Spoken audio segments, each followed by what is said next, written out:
Daily Word with E. Today's daily word is perfectsy. If you will it, take this away from me. He didn't say, because I want you to do this for me. He said, if you will it.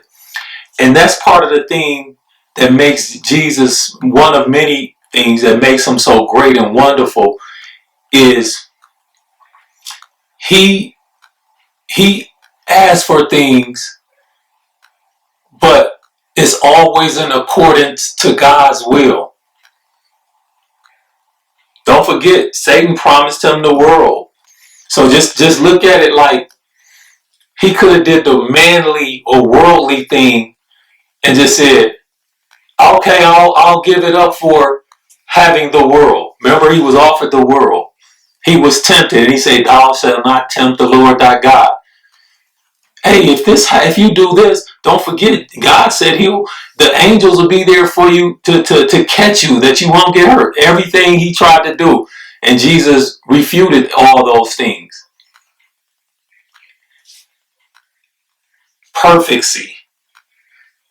In accordance to God's will. He didn't do it in accordance to his personal will, because when you think like that, you'll do anything to satisfy your personal ambitions or goals or whatever. You heard the term selling your soul. I know you heard that term before, selling your soul, meaning that you'll give up anything in order to attain something that you might want, whether it's riches, fame, fortune, big home, big car, all of these materialistic things. Some people will actually sell their soul, their body, and do anything to get that. That's not what Jesus was about.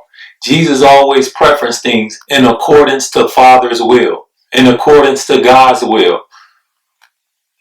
Father, can you take this away from me so that I won't have to go through this? Because he knew he was coming to the end of the line for him. But notice he said, Father, can you take this away from me?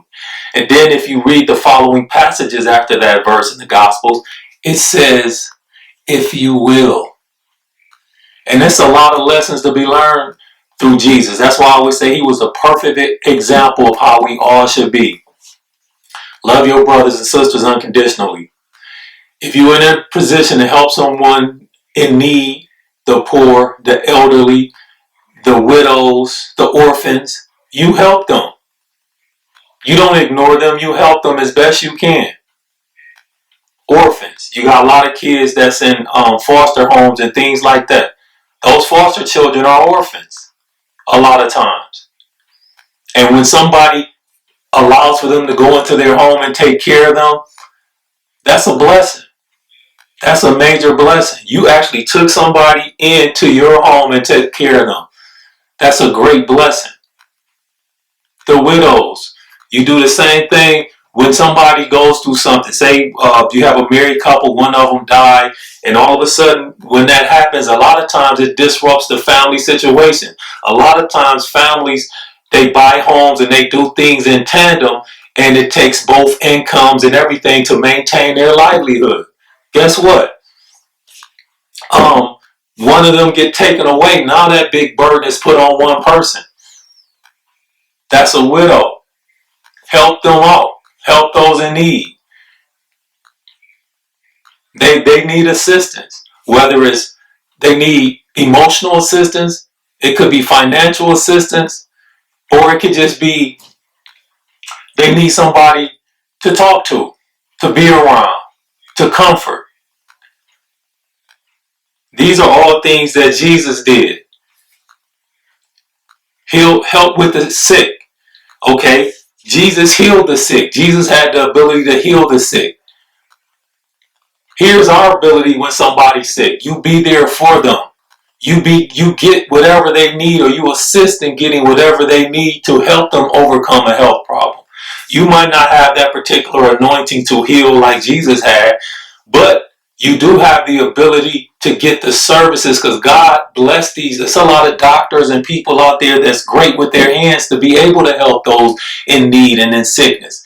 And that's where somebody else might come into play to help somebody get what they need from a health or a medical standpoint. and you be there to assist with that. That's the same kind of thing. It's in the same ballpark as that. You're helping someone who's sick, who's ill, and you find the resources. You do whatever you can to assist with that. So that's why I always say, and I'll repeat this probably forever. You might hear this a million times from me. Jesus was the perfect example of what all men should try to adopt. Talk to you soon. God bless.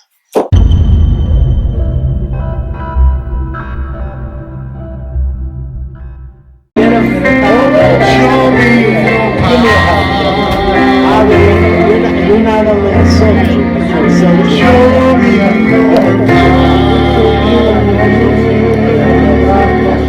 Tell us. God bless you. That God has his hand on your life.